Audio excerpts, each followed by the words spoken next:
Boa noite, professor. Boa noite, André. Tudo bem? Tudo ótimo com você? Tudo bom. Mais uns 30 segundos para o pessoal entrar, né? Daqui a pouco a gente Aham, inicia. Está me ouvindo bem? combinado. Me Tô ouve te ouvindo bem? bem, e você? Eu tô. Tá ótimo. Então não vou usar, Maravilha. não vou usar aqui.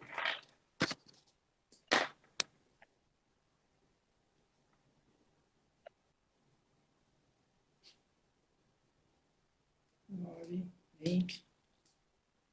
Uhum.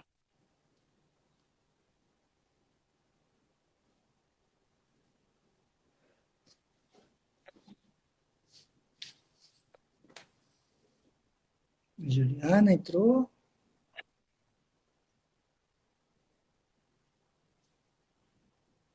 Olha só quem está aqui. Opa.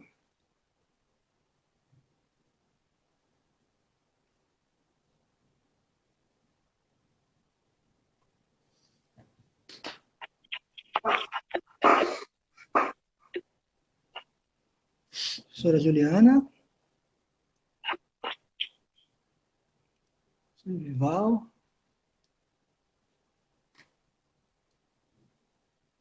Temos aí 24 pessoas. Ainda mais um pouquinho, né? Aham. Mais um pouquinho a gente já começa.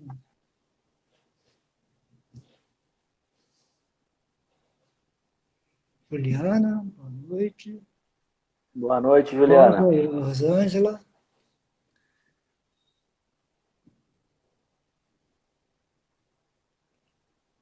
Taine. Professora Vanessa, chegou. Professora Vanessa. Augusto.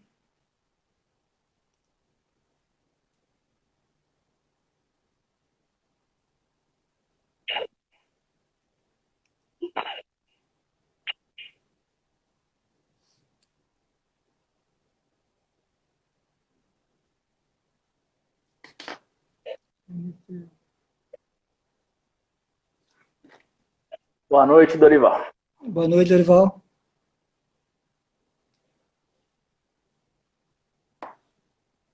Raquel. Boa noite, Ju. Nilce, boa noite.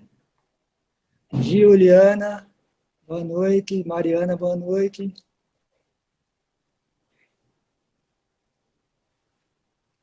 Um minutinho a gente dá início. Uhum.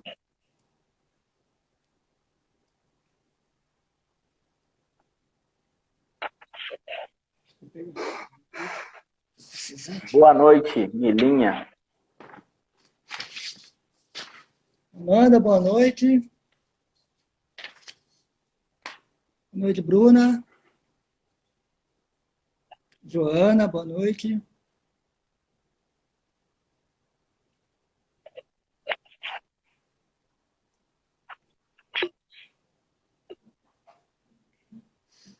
Parece que entrou um egresso, um ex-aluno. Pois é, Que legal. bacana. Boa noite, Gabi. Karina, boa noite. Pietra. Muito bom. Bom, acho que podemos começar, né? O pessoal ainda está Sim. entrando, mas a gente já tem mais de 40 pessoas aí na sala. Uhum. Então, eu queria iniciar dando boa noite a todos os presentes. Queria inicialmente agradecer a participação e colaboração do professor André, né? O professor André é psicólogo, formado pela Unesp, mestre em saúde mental pela Faculdade de Medicina de Ribeirão Preto e doutor em administração pela Faculdade de Economia e Administração de Ribeirão Preto também. Atualmente, ele desenvolve pesquisas na área de desenvolvimento humano e cognição na Federal de São Carlos, e a gente tem a grata satisfação de que ele compõe o nosso corpo docente, né? Bom, professor André, muito obrigado. Queria que você desse uma boa noite oficialmente para todo mundo primeiro. Muito bem, muito obrigado, professor, pelo convite. Obrigado a todo mundo que está nos acompanhando aqui para essa live, né, nesse momento de pandemia que todos nós estamos vivendo, né? Então surgiu, tivemos essa ideia, né, de uma forma de a gente estar em contato com a comunidade acadêmica, com os outros docentes, com os nossos alunos e todas as pessoas que se interessem, né, por esse tema também. Então, muito obrigado pelo convite. É uma honra e uma satisfação estar aqui com vocês. E já deixo aqui meu agradecimento também pelo ITES, né? É um prazer e uma honra fazer parte do corpo docente dessa instituição. Obrigado, professor. Bom, e o tema não poderia ser outro, né? O ensino superior, assim como toda a sociedade como um todo, está passando por um grande desafio, que é a nossa quarentena, nosso isolamento social. E a gente vai comentar, então, um pouco, né? Gostaria que você comentasse algumas coisas relacionadas a questões pedagógicas, acadêmicas, e até mesmo relativas à saúde mental, né? Que, principalmente pela nossa comunidade acadêmica, tem vivido nos últimos tempos, os professores, alunos e funcionários. Bom, professor André, inicialmente, como é que está sendo sua rotina aí de preparar, né, de modificar sua rotina diária de trabalho, agora com essas aulas remotas, né? E como é que você está lidando com esses desafios? Pois é, professor. De início, né, quando essa questão do vírus, dessa pandemia começou, né, foi um grande susto, né? Acredito que tenha sido um grande susto para todo mundo, porque para mim, principalmente, né, foi um desafio grande, porque eu nunca tinha lecionado à distância, né? Minhas aulas, todas as aulas que eu dei, né, sempre foram presenciais. Então, foi um momento inédito, né, na minha carreira, onde eu tive que enfrentar, né, o desafio de me reinventar para poder continuar as minhas atividades, né, docentes, fazer com que essas atividades continuassem acontecendo. E para isso, né, felizmente, nós temos hoje essas ferramentas, né, a tecnologia, a internet, que consegue pelo menos minimizar, né, essa distância que nos foi imposta por conta desse vírus. Com o tempo, né, eu fui me adaptando, fui entendendo como é a dinâmica, né, de dar uma aula à distância, que é muito diferente de estar ao vivo, né, de estar na companhia dos alunos. Então, foi um desafio bastante grande, acredito que tem sido um desafio bastante grande, né, para todos nós professores, como é um desafio para os alunos também, que tem que se adaptar a essa nova rotina que nos foi imposta, né? Mas, como eu sempre digo, no começo, como uma situação nova sempre causa uma certa ansiedade, um certo medo de lidar com o novo, uma situação que ninguém havia vivido antes, e aí a gente tem que aprender, né, como se portar diante dessa nova situação. Então, tem sido, né, um momento bem desafiador, mas, por outro lado, de certa forma, também enriquecedor, já que eu tive que desenvolver novas habilidades para me reinventar como professor nesses tempos de pandemia que nós estamos vivendo. Então, de maneira geral, a minha rotina teve que se alterar, né, em função disso, o modo de fazer aula e modo de transmitir o conteúdo, né, através dessas ferramentas de internet, a dinâmica é totalmente diferente da dinâmica presencial, né? Isso, claro, impõe um desafio, mas eu acredito que eu consegui me adaptar nesse momento. A gente não tinha escolha, né? Esse é um desafio que foi imposto para todo mundo e a gente teve que aprender, né, reaprender como fazer as nossas atividades docentes. Mas eu fico feliz que isso tenha sido possível, que a gente consiga, né, tenha conseguido dar conta de transmitir o conteúdo que precisa ser transmitido e não deixar a educação parar, né, porque apesar de tudo que a gente está vivendo, a educação tem que continuar, né, e por isso eu fico feliz, acredito, de estar conseguindo, né, dar conta dessas atividades acadêmicas e educacionais, né, à distância. Ok, professor. Antes de continuar, eu queria marcar aqui a presença da professora Isabela, a professora Marcela, coordenadora da agronomia. Me desculpe se eu não coloquei alguém, mas é só dar um alôzinho aqui que eu volto, tá, gente? E também, eu acho que o professor Seixas, nosso ex-diretor, deve estar aqui também. Se não me engano, ele deve ter já entrado. Bem-vindo, Seixas. Bom revê-lo aí de novo, tá? E fique à vontade aí na nossa sala. Bom, professor, seguindo aqui, né, lógico, você começou a tocar em questões aí pedagógicas e acadêmicas, né? Então, em função desse distanciamento, você consegue, né, delinear, principalmente nessa questão das aulas à distância, das aulas remotas, né? Você consegue delinear aspectos que a gente pode chamar de fragilidades desse modo de ensino e também o que você consegue deslumbrar como potencialidades, né? Como é que você tem lidado com essas questões? Perfeito.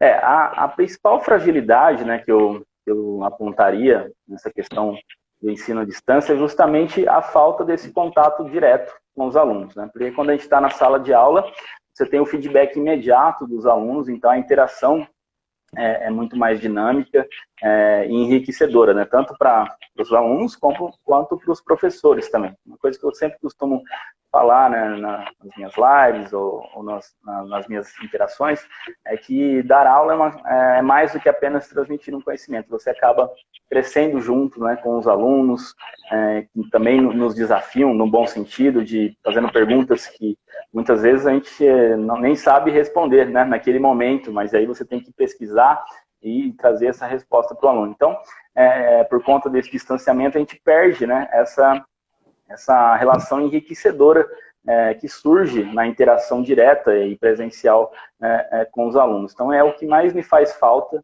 é justamente isso, né, não poder transmitir os conhecimentos estando ali, olhando, né, para as caras dos meus alunos e vendo e tendo aquele feedback, né, imediato deles, se eles estão entendendo, se não estão, e quando não estão, perguntam, né? Então, perder esse contato, né, nos foi imposto de maneira necessária, né, já que nós temos que superar essa pandemia, mas isso é realmente um ponto que eu diria, não negativo, mas é uma fragilidade, né, como o professor pontuou, porque a gente perde essa interação dinâmica e tão fluida que se estabelece numa sala de aula presencial, né?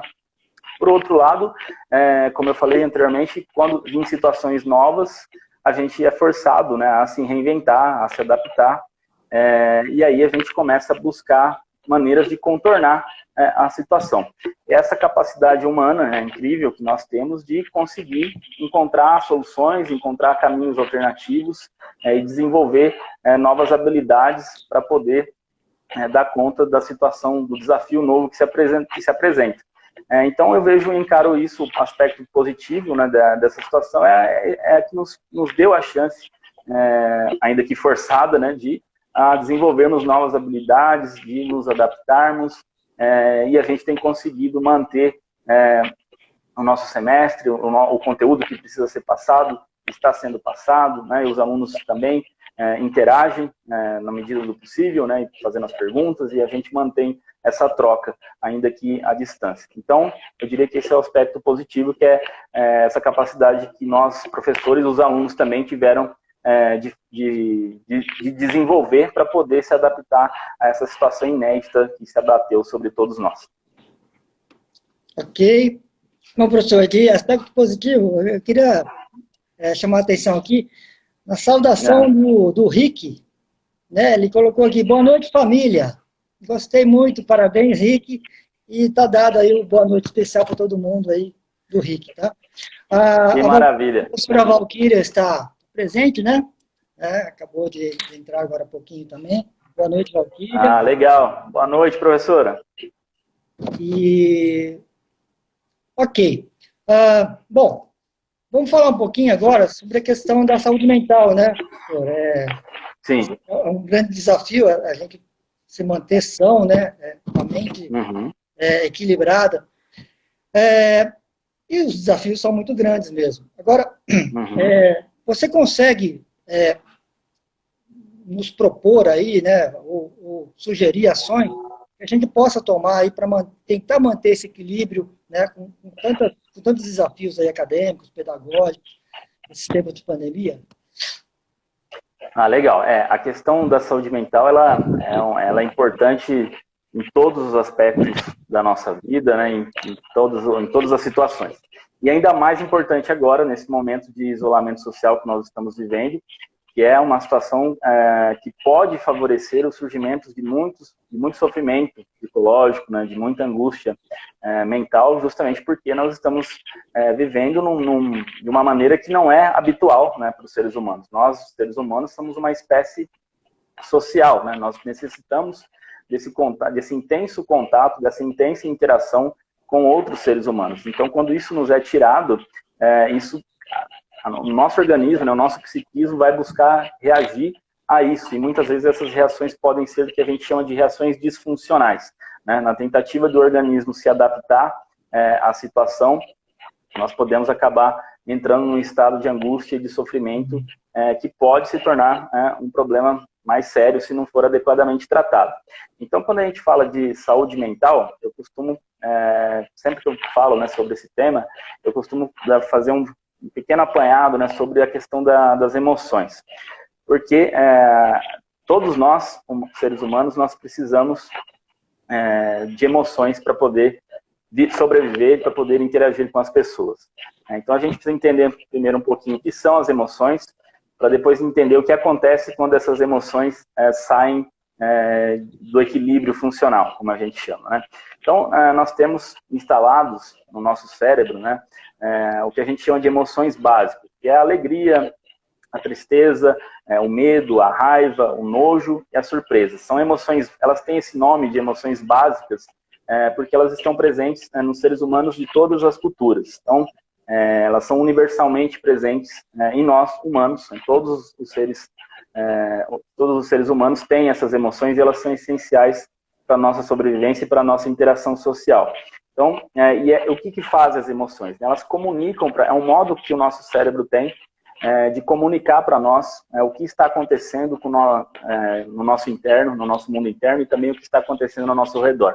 Então, a alegria, por exemplo. A alegria é uma emoção que comunica um estado de bem-estar. Significa que quando você está alegre, significa que a sua vida está indo bem, as suas relações são enriquecedoras, você está se sentindo produtivo, está se sentindo útil, e isso gera um estado de bem-estar que se manifesta no nosso psiquismo como alegria. Né? A tristeza, por outro lado, ela justamente já comunica para o nosso organismo, para o nosso psiquismo, que algo não vai bem. É por isso que a gente fica triste, né, em situações onde a gente se sente deixado de lado, ou alguma situação que esteja nos causando algum dano, seja físico ou psicológico, isso vai nos levar a um estado de tristeza. Então, o que acontece? Nessa situação de isolamento social que nós estamos vivendo, é muito comum, eu tenho observado isso, né, nos noticiários, em artigos científicos, e também na minha experiência clínica, né, eu trabalho em consultório também, e a gente vê um aumento, né, de casos de depressão. E o que é a depressão? A depressão é um estado de tristeza profunda. Né? Por quê? É natural que nós, humanos, nesse momento que nós estamos vivendo, né, de isolamento social forçado, essa impossibilidade de estar junto das pessoas que a gente ama, o nosso corpo, né, o nosso organismo, quando eu digo corpo, eu estou falando de mente também, né? Corpo e mente não são coisas dissociadas, elas interagem. Então, essa situação de isolamento social gera esse sentimento de tristeza em nós, porque é o nosso organismo dizendo para nós, poxa, tem algo errado, né? Por que você não está indo visitar o seu pai ou sua mãe, ou por que você não está indo na escola, por que você não está indo trabalhar, né? É o nosso corpo tentando entender o que está acontecendo, né? Sem que, mais ou menos de maneira inconsciente.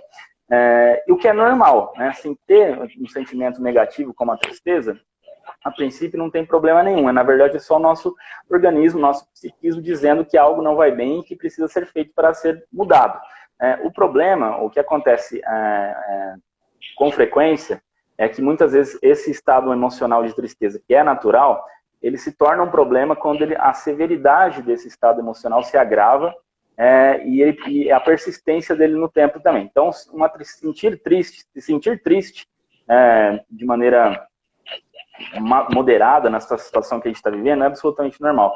Mas aí você tem um problema quando essa tristeza se aprofunda e isso começa a interferir na capacidade da pessoa lidar com as demandas, com as exigências que a vida impõe. E aí a gente tem um problema. Aí você pode dizer que a pessoa está num estado de depressão, né, que é uma tristeza profunda, uma tristeza patológica, né, que a gente chama, uma tristeza e passou dos limites da normalidade. E aí você tem um problema. Então, para a gente entender saúde mental, a gente tem que entender o papel que as emoções exercem nas nossas vidas, entender que as emoções, tanto as positivas quanto as negativas, são essenciais para a nossa sobrevivência, para a nossa interação social e até para o nosso bem-estar psíquico. Mas o que acontece é quando essas emoções saem de controle, se tornando excessivamente altas ou excessivamente baixas. Né? Por exemplo, se você... uma outra emoção extremamente importante, né, para a nossa sobrevivência, para a nossa vida, é a emoção de medo. Né? Todos nós sentimos medos. Nós temos medo de morrer, medo de perder alguém que a gente ama, enfim. E o medo é essencial justamente para nos proteger de situações perigosas que existem constantemente, né, no ambiente. Então, nós não teríamos, a nossa espécie não teria sobrevivido e nós não estaríamos aqui hoje se nossos ancestrais não sentissem medo. É por isso que isso se mantém até hoje instalado no nosso cérebro. Mas, quando esse medo se torna excessivo, aí esse medo que é natural e que é necessário para proteger a nossa existência, passa a ser disfuncional. Se ele fica excessivo, esse medo vai gerar transtornos de ansiedade, como a gente chama, como um transtorno de ansiedade generalizado, transtorno de pânico, que é quando a pessoa tem reações excessivas de medo, né, que em vez de ajudá-la, acaba atrapalhando a vida da pessoa. E aí você tem, então, um transtorno mental expresso naquele indivíduo que precisa ser tratado adequadamente. Então, feito essa pequena introdução, né, sobre o papel das emoções na nossa vida e o que elas significam, né, para nós, o que eu sempre gosto de dizer é que não há problema em se sentir triste, em sentir medo, enfim, não há problema nenhum em ter emoções. Né? Há um problema justamente quando uma pessoa não tem, porque o contrário também é um problema. Não ter emoções em níveis adequados também é um problema. O problema é se essas emoções se tornam excessivamente altas ou muito baixas. E aí a gente fala então de buscar o equilíbrio emocional, que é para fazer o balanceamento dessas diferentes emoções que nós temos, de modo que o indivíduo possa funcionar, né, dar conta da vida, das demandas da vida da melhor maneira possível. E para fazer isso, né, de acordo com o que o professor perguntou, o que a gente pode fazer então com relação a essas questões para manter o nosso equilíbrio emocional, especialmente nesse período de isolamento social, que é um fator, hoje já tem muitos estudos já mostrando isso empiricamente, né, que o isolamento social ele causa, é um fator de risco para o desenvolvimento de transtornos mentais. Né? Então, quanto mais tempo a gente passa nessa situação de isolamento social, maior a chance de a gente desenvolver algum transtorno psicológico, algum sofrimento mental importante. Então, a gente precisa entender isso e precisa se proteger, né? Antes que isso evolua para algo mais sério. E aí eu sempre costumo falar, né, que nós temos pilares que sustentam a saúde mental. Né? Quais são esses pilares? Começando pela alimentação.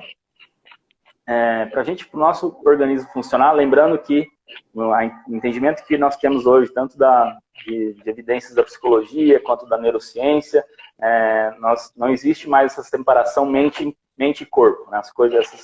Essas duas entidades interagem constantemente. Então, um dos pilares da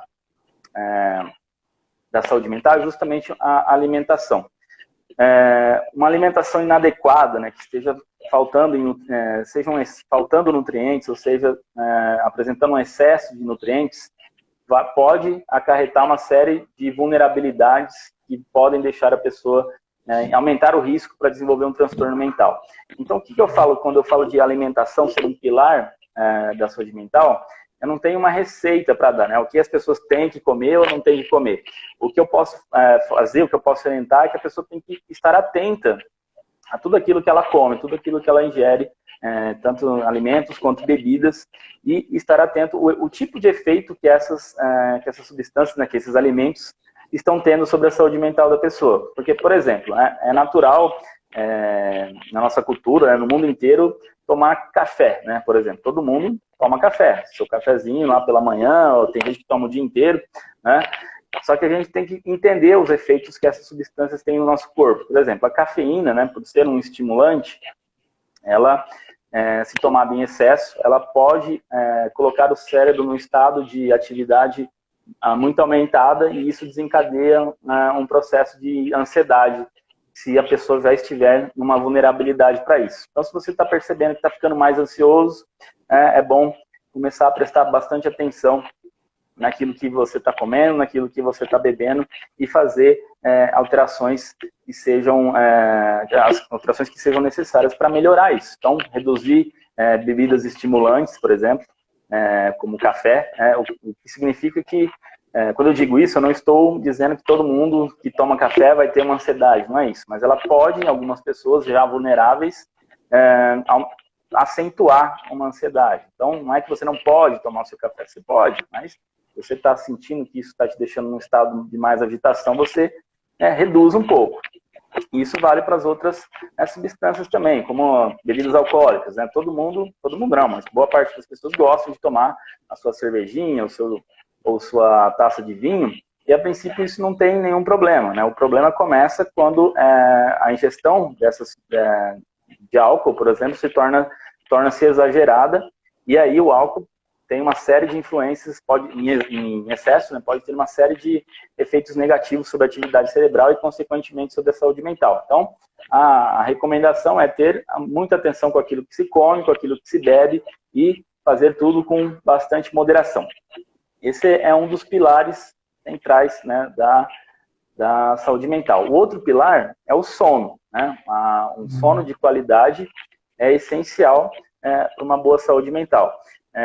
Porque, antes de falar do aspecto da saúde mental, do sono na saúde mental, quero fazer apenas algumas observações sobre algumas curiosidades interessantes sobre o sono, né? A gente, em geral, as pessoas em geral, acreditam que quando a gente dorme, né, o nosso cérebro diminui a atividade, a gente fica quietinho e por isso dorme. Na verdade, não, né? As evidências que nós temos mostram que durante o sono, o nosso cérebro se torna mais ativo do que quando nós estamos acordados, né? Porque ele precisa fazer uma série de funções de limpeza, né, na comunicação entre os neurônios, que são as células que compõem o cérebro, né? E para fazer tudo isso, para fazer todas essas atividades, o cérebro torna-se muito ativo durante o sono. Mas o que acontece? Se a gente não dorme bem, né, se o nosso sono é aquele sono leve, aquele sono que a gente acorda no outro dia e continua se sentindo cansado, significa que a gente não atingiu os estágios mais profundos do sono, que é onde ocorre essa limpeza, essa higienização dos neurônios.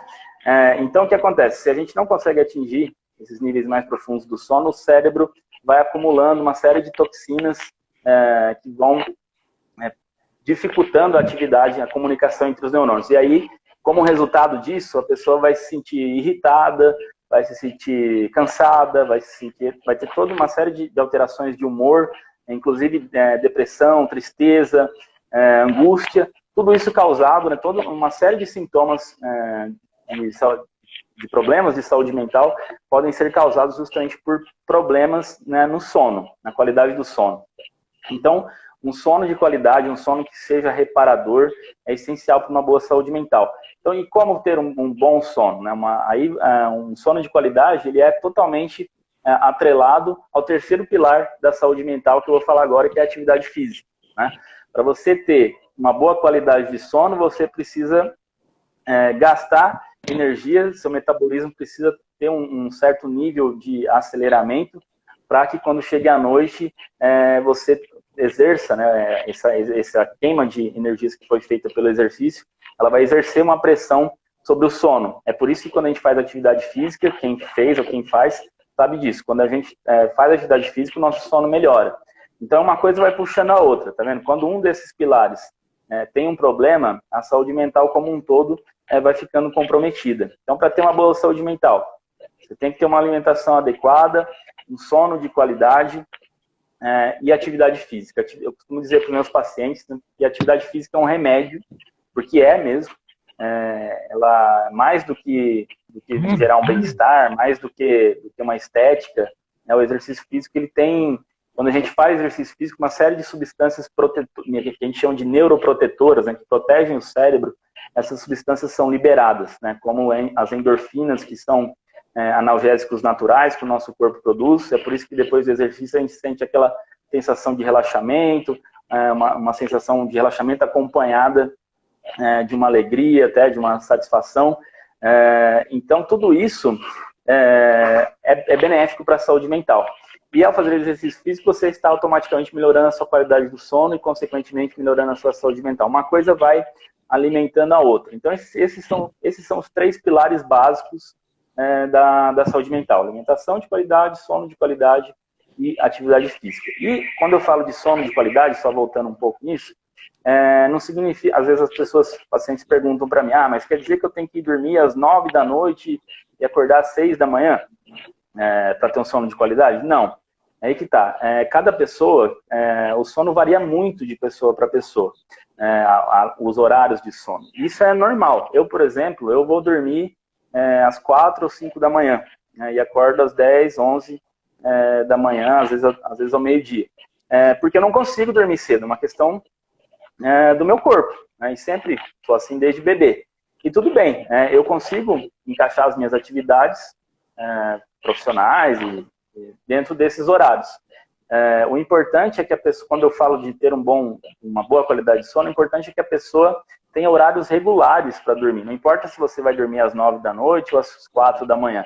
O importante é que você mantenha isso com regularidade. Todos os dias você vá dormir no mesmo horário e acorde no mesmo horário. E que durma pelo menos 7 horas, 8 horas por noite. E quando eu falo de qualidade de sono e de sonos reparadores, e sono reparador é disso que eu estou dizendo. E atividade física, como eu já falei. E só para complementar, outros pilares que eu julgo essenciais para uma boa saúde mental é a gente parar de procrastinar, parar de deixar para amanhã, para fazer as coisas amanhã. Por quê? A procrastinação, tem muitas pesquisas na área que mostram que é um mecanismo de defesa do nosso psiquismo. Quando a gente não quer fazer alguma coisa, seja pelo motivo que for, a gente vai inventando desculpas para não fazer e vai procrastinando. Amanhã eu faço, aí chega no outro dia, aí você fala, amanhã eu faço.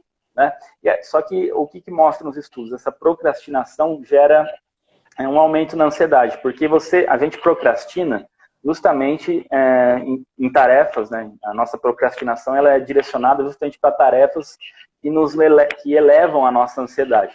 Então, se a gente fica evitando o contato com esses estímulos ansiogênicos, que a gente chama, que causam ansiedade, e não toma as providências necessárias para resolver aquele problema, essa procrastinação na verdade, só vai retardando a resolução do problema e aquilo que te causa ansiedade continua ativo, aquela pendência continua ativa.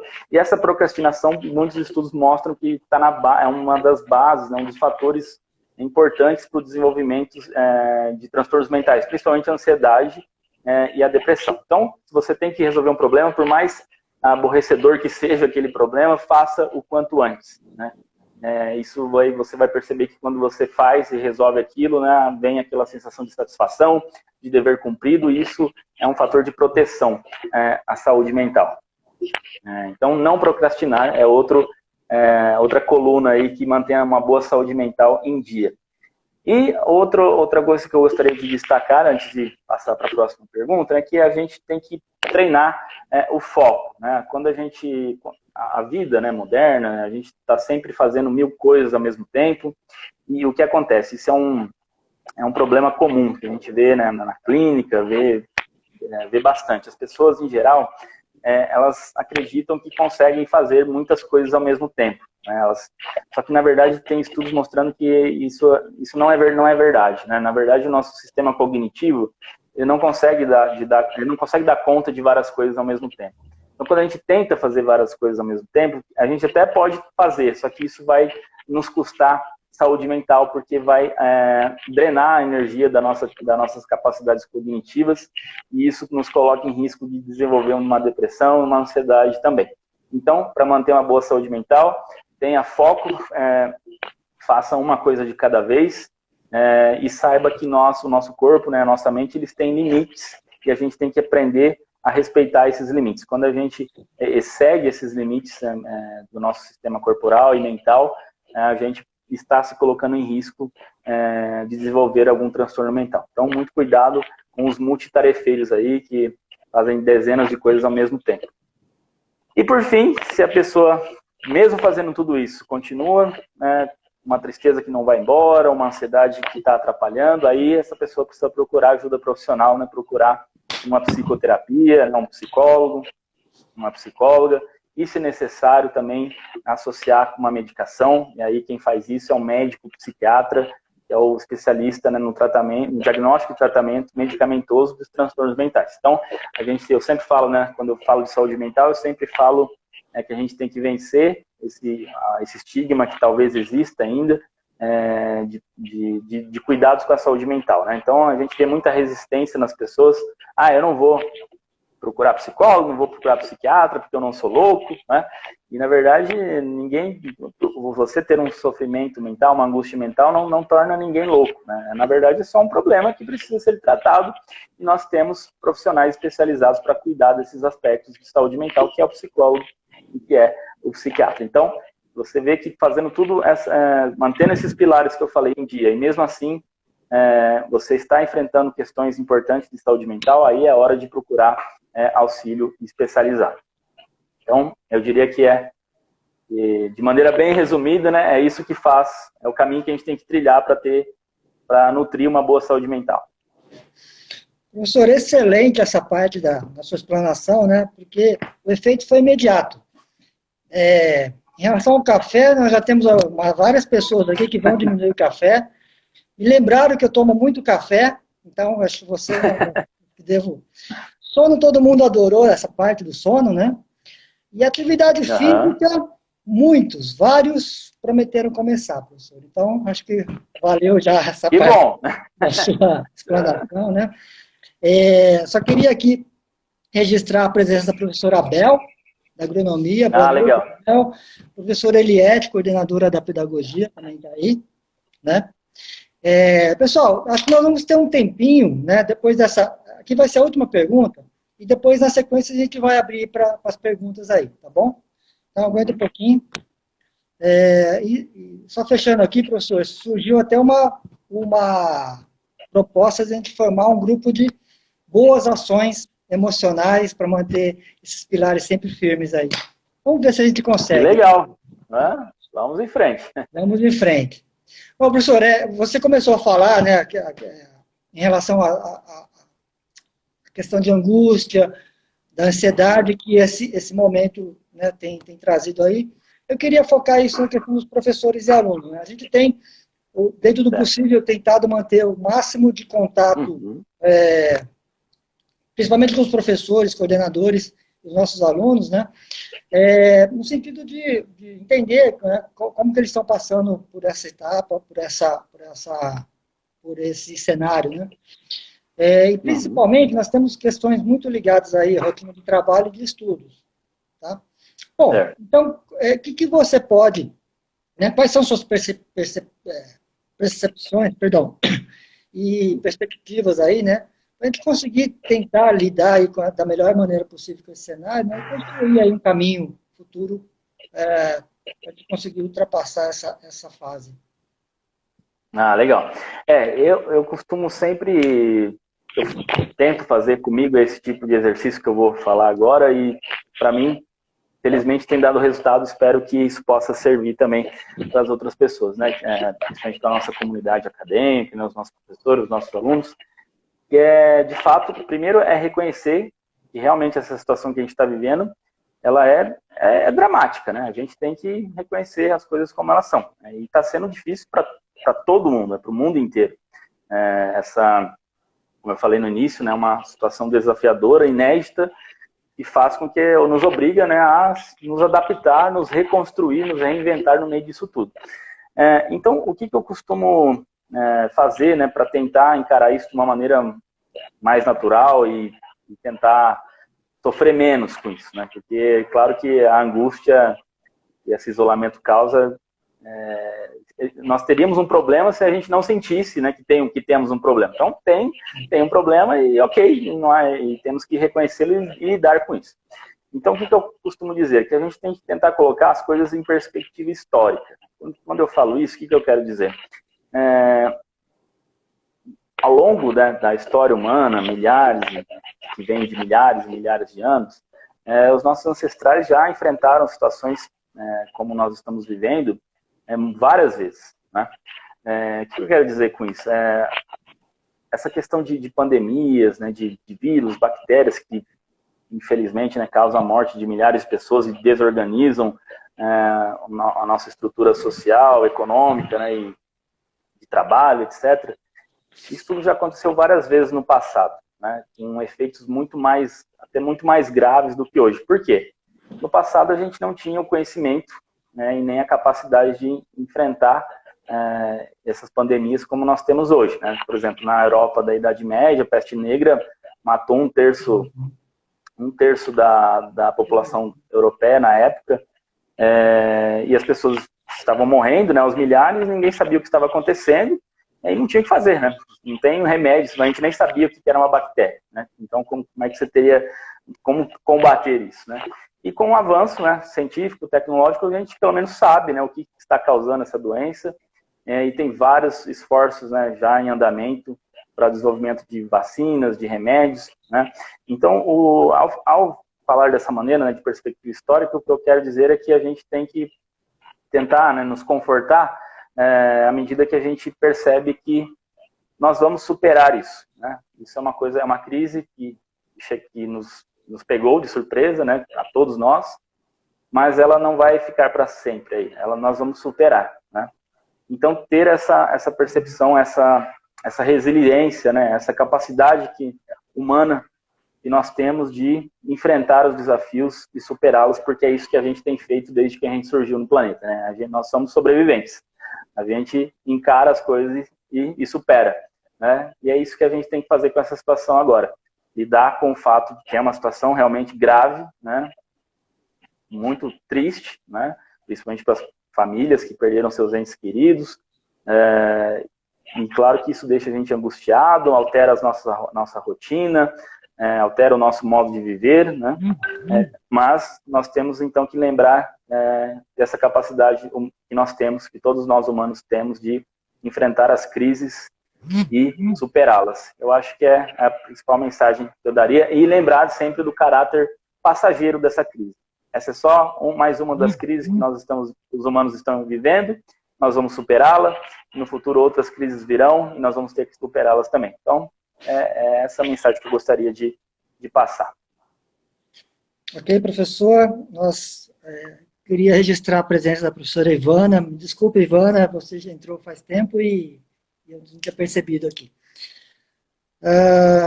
Professor, nós chegamos a 85 participantes. Sim. Um público muito bom, né? E a gente tem ainda algum tempo, então, podemos abrir para as perguntas aí, pessoal, pelo chat. Quem quiser fazer perguntas, nós encaminhamos aqui para o professor. Temos um tempinho ainda. Alguém? Eu peguei uma pergunta ali no meio, professor, sobre a procrastinação, né? Você acha que ela ajuda esse aumento da ansiedade, da angústia? Sim, essa pergunta é ótima, porque é exatamente isso. A procrastinação, né, nós temos vários estudos recentes, inclusive, mostrando que a procrastinação está diretamente associada com a angústia, com a ansiedade, justamente por conta de quando a gente procrastina, a gente não está resolvendo nenhum problema, a gente está se enganando, né? A gente acha que amanhã vai ficar tudo bem, e a gente não toma as atitudes necessárias para lidar de fato com o problema. E é por isso que a ansiedade aumenta, porque no outro dia o problema continua lá, ele não muda, e às vezes piora, né? Dependendo do problema, quanto mais demorada a sua resposta para lidar com aquilo, pior o problema se torna. É por isso que a procrastinação está tão associada com o sentimento de ansiedade, de medo, de angústia. Por isso que a gente tem que tentar resolver os problemas da melhor maneira possível, da maneira mais rápida possível também. Não procrastinem. Me lembraram aqui, quem fez a pergunta foi a Thay, é isso? Deve ser isso, né? O professor Dorival menciona aqui que foi muito bem colocada a questão, né, da perspectiva histórica, para a gente conseguir entender melhor essa condição atual. Ótimo, vamos ver aqui mais alguma colocação. Vou voltar um pouco aqui.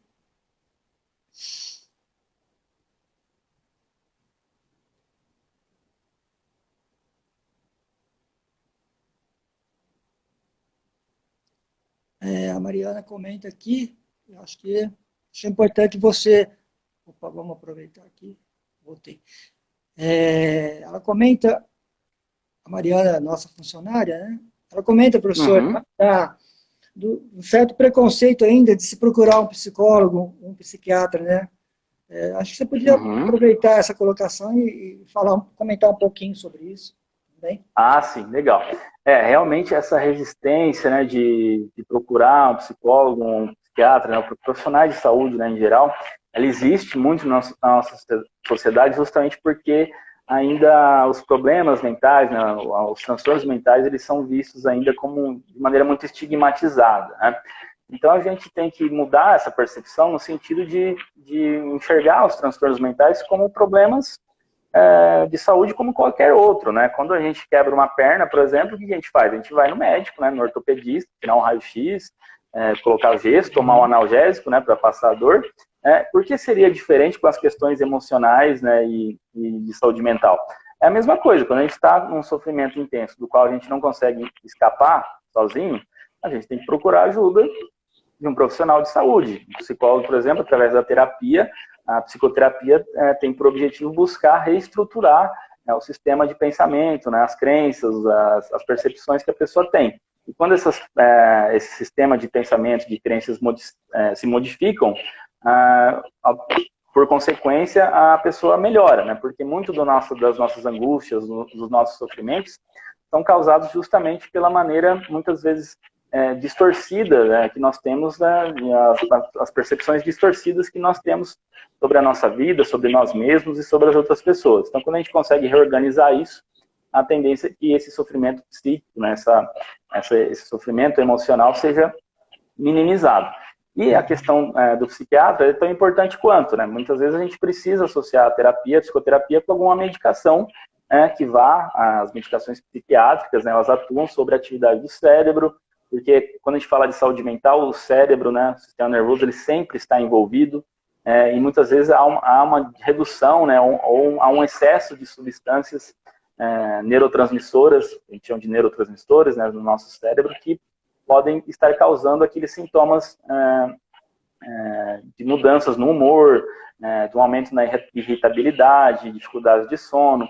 Tudo isso pode estar acontecendo justamente por desregulações na comunicação entre os neurônios que podem ser adequadamente tratadas com uma medicação. E hoje a psiquiatria dispõe, felizmente, hoje já dispõe de medicações seguras, medicações com poucos efeitos colaterais, e muitas delas não causam nenhum tipo de dependência. Então, procurar um auxílio profissional em saúde mental é extremamente importante, e quanto antes a pessoa fizer isso, melhor o prognóstico, né? Ou seja, melhor a resposta que essa pessoa vai ter. Então, não procrastinem também para cuidar de si mesmo. Percebendo um problema, uma insatisfação, uma tristeza profunda, procurem ajuda e não vejam nenhum problema nisso, né? Pelo contrário, o problema é não se cuidar, é fingir para si mesmo que está tudo bem, quando na verdade não está.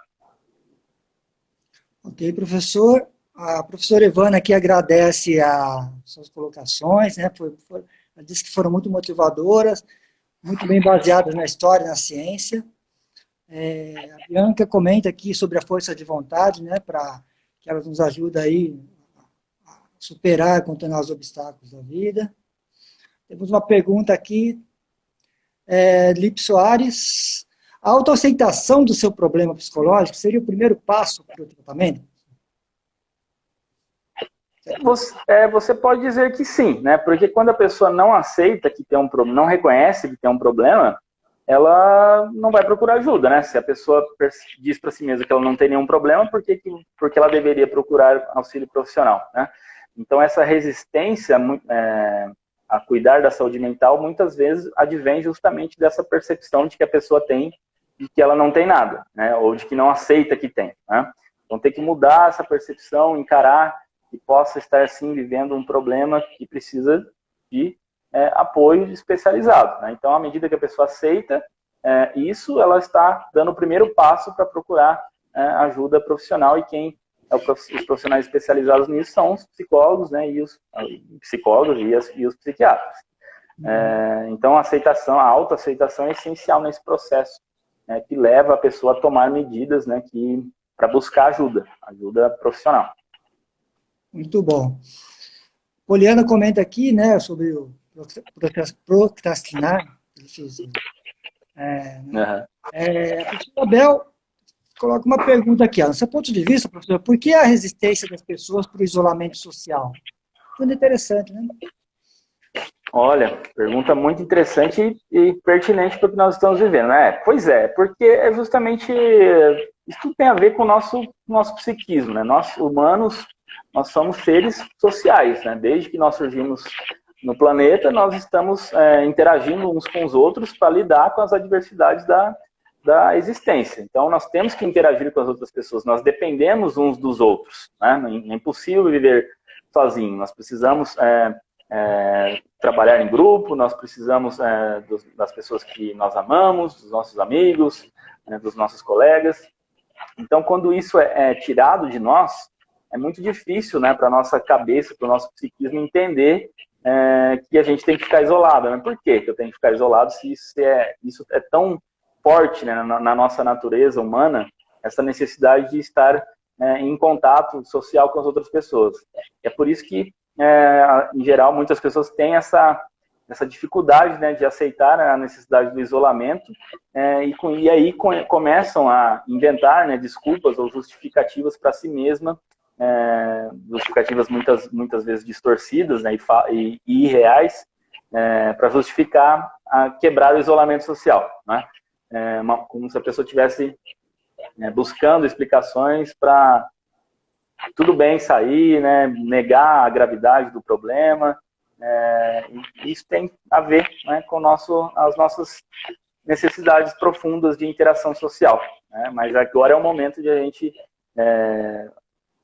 ouvir, né, o que a ciência está dizendo. Como nós não temos remédio nem vacina eficiente ainda, a melhor forma de conter a disseminação do vírus é o isolamento social. É triste, é ruim, né, mas é o que a gente tem que fazer para evitar consequências piores no futuro. Ok, professor. Ele está com o tempo quase acabando. Eu vou tentar resumir aqui, são muitas perguntas. Uhum. Pergunta a respeito dos profissionais de saúde, né, como apoiá-los, questão ligada à qualidade do sono. Acho que os profissionais de saúde são muito afetados pela questão do sono. Uhum. Perdão, peraí que saiu aqui. Comentário de que o Brasil não se envolveu em grandes tragédias, como guerras, etc. Será que isso nos faz ter um sofrimento maior nesse cenário, né? E, finalmente, aqui tentando fechar, como é que a gente consegue retomar uma rotina normal, ou pelo menos uma próxima daquilo que a gente tem como normal, né? Apesar desse medo invisível que paira ainda. Sim, pois é, esse é um ponto extremamente importante, né? Como nós vamos lidar, né, quando começarmos a sair dessa situação de isolamento? Nós vamos ter que ajustar, né, as nossas percepções, porque o que acontece? Nós humanos, né, como um todo, muitas vezes a gente superestima o risco, né? Ou seja, a gente vê muito risco quando, na verdade, o risco é baixo. E o contrário acontece também. Às vezes a gente subestima o risco. A gente acha que o risco é pouco ou inexistente, quando, na verdade, ele é alto. Então, a gente vai ter que aprender, né, como sociedade, está aí um outro desafio, né, para todos nós, a balizar, né, essa percepção de risco, de modo que ela seja mais próxima possível da realidade, né? Esse medo, né, ele certamente vai continuar pairando sobre nós até que surja, né, uma vacina, uma medicação eficiente. Por outro lado, a gente vai ter que aprender a encontrar soluções para lidar com isso, porque a gente não vai poder, né, viver nessa situação de isolamento para sempre, né? Então, a questão é como nós vamos regular, né, como nós vamos estabelecer essas percepções, como nós vamos equilibrá-las.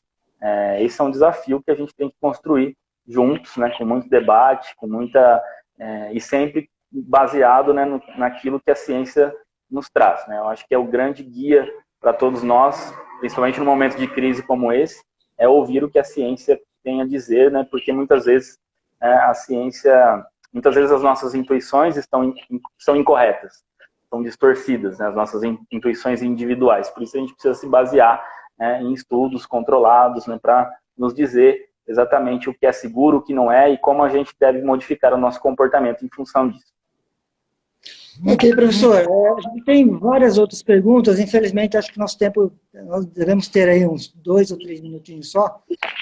Eu queria já agradecer a sua presença. A gente pode fazer, né, outra live, professor. Podemos fazer. Acho que já fica combinado uma próxima, porque são várias perguntas que surgiram dessas, né? Mas quem quiser conversar pessoalmente com você, né? Tá feito aí o convite também, né? E eu gostaria, então, de agradecer, professor, e vou abrir para você fazer as considerações finais, né? E já fica combinado uma próxima, talvez, tá bom? Maravilha. Muito bem, professor, eu agradeço o convite, é um prazer, né, poder falar dessas questões, né, que é o que eu estudo, né, minha área de formação, minha área de atuação, principalmente no momento delicado, né, como nós estamos vivendo. Então, eu agradeço todo mundo que esteve aqui acompanhando a gente. É um prazer ter estado aqui com vocês. E a mensagem que eu gostaria de deixar é que a gente, como eu falei anteriormente, nessa crise, as crises vêm e vão, né? Essa crise certamente vai passar, né? E por isso a gente tem que manter, né, a nossa confiança na capacidade de superação que todos nós humanos temos. E nós vamos superar isso. E, enquanto essa situação não se controla, né, não entra em estado de controle, pelo menos a gente tem conseguido, né, manter as nossas atividades acadêmicas e pedagógicas, ainda que à distância, e por isso eu queria deixar aqui meus agradecimentos a toda a equipe do ITS, tanto os professores, os coordenadores, você, professor, né, o diretor, toda a comunidade discente, né, todos os nossos alunos estão de parabéns, porque todo mundo entendeu, né, a gravidade da situação, e todos nós estamos fazendo o melhor para lidar com essa situação inédita, né, mas que foi necessário esse isolamento social, e todo mundo se comprometeu com isso, e graças a esse esforço conjunto, a gente tem conseguido superar, né, essas dificuldades que nos foram impostas, né, por esse vírus. Então, muito obrigado e vamos superar, né, mais esse desafio. Vamos superar sim, professor, e mais uma vez eu agradeço a atenção, a colaboração aí na participação dessa live. Aos demais, né, todos os participantes, aí, obrigado e boa noite, até a próxima live. Até a próxima, tchau, tchau, gente. Tchau.